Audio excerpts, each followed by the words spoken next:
ډیر مهم او تازه خبرونه درنو لیدونکو په سلامونو مو هرکلی کوم. دغه ویډیو تر اخره وګورئ ترڅو له ډیرو تازه او خبرونو څخه خبر شئ. ډالر د کابل په سرای شهزاده کې د اسعارو راکړه ورکړه بنده شوه.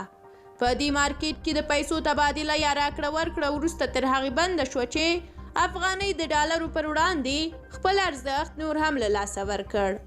نن د کابل د پیسو په دغه لوی مرکز کې $1 په 111 افغانیو تبادله کېده.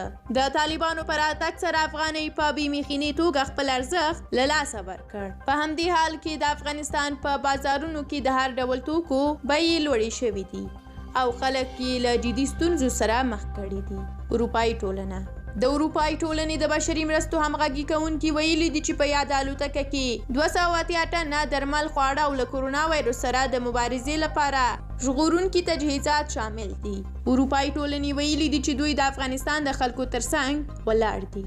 پښتونخوا د پاکستان لخوا په اشغال شوي افغانستان کې نن پښتنو افغانانو ستره غونډه ترسره کړه. په دغه غونډه کې د پښتون ژغورنې غورځنګ ستر مشر ښاغلي منظور پښتون هم ګډون کړی و.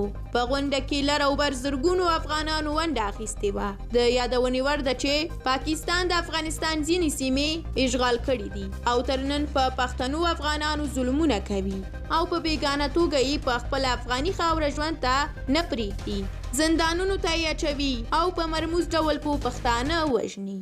په پای کې هم دا خبر چې د طالبانو د لوړو زده کړو وزارت سرپرست مولوي عبدالباقي حقاني په پاکستان کې د حقاني مدرسې څخه لیدنه کړې ده.